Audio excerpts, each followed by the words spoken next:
Campaign 2016 segment tonight, Joe Biden possibly challenging Hillary Clinton for the Democratic presidential nomination. Yesterday in Iowa, Mrs. Clinton said this.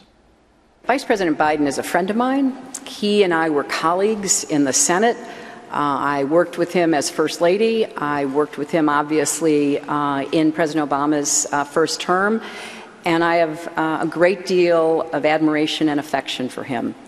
And I think he has to make what is a very difficult decision for himself and his family.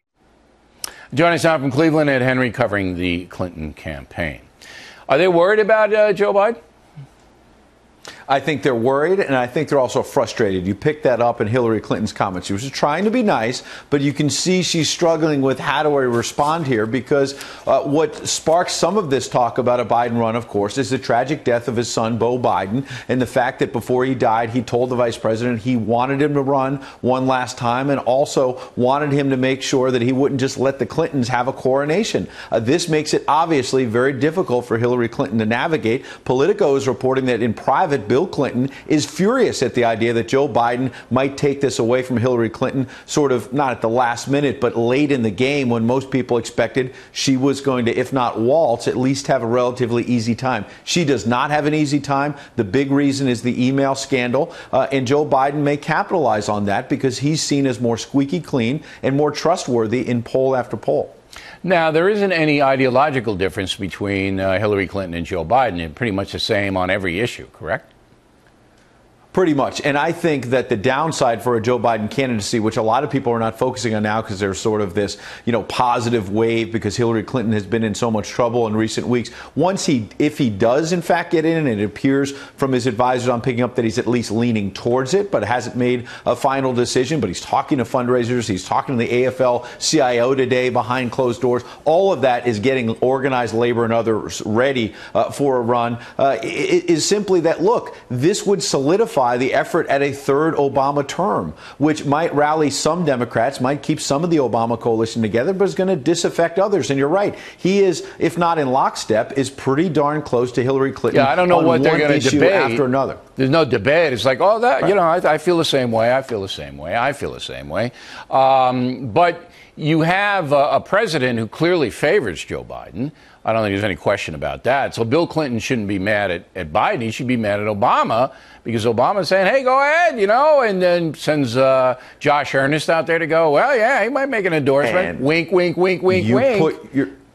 You put your finger on the flashpoint here, Bill, which is that the Obamas and Clintons have some real history. It obviously goes back to 2007, 2008, when Bill Clinton was running around saying, this is the biggest fairy tale I've ever seen. Barack Obama's going nowhere. This is ridiculous. And they were angry then that it was being taken away from Hillary Clinton. You could see, we're not there yet, but you could see a similar scenario playing out here. All right, now what are you doing in Cleveland?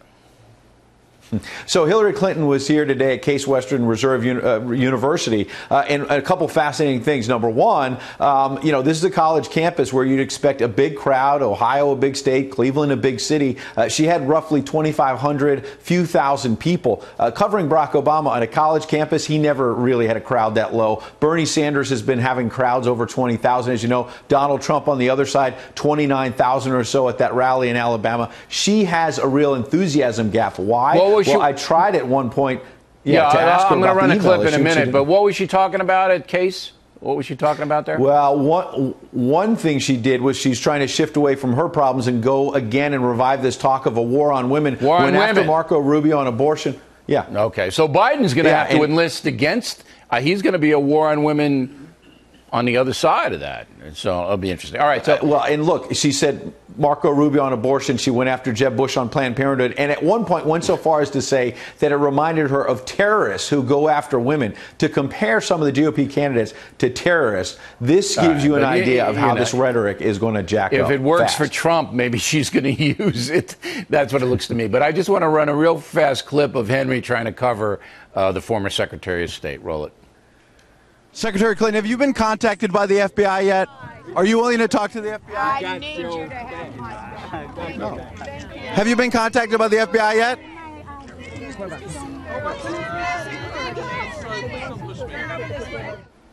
You look like Jorge Ramos out there, you know, yelling at her. She not only did not answer the question, she didn't even look at me. She didn't even want to make eye contact and go there. Yesterday, by the way, when she did take questions, she wouldn't take one from me this time. But interesting, she had a binder. You wouldn't have seen this on TV. A binder in front of her. And when she was asked by another reporter about the email situation, she read from talking points and notes. Wow. I think that's very interesting. She's concerned about going off the script like she did in Las Vegas last week. She's trying this time to stick stay to the right in there. Don't make any nervous. mistakes. Well, I'll tell you what I'm going to do. I'm going to make a call on your behalf and tell her to treat you better. Thank you. I'm going to do that. I appreciate that.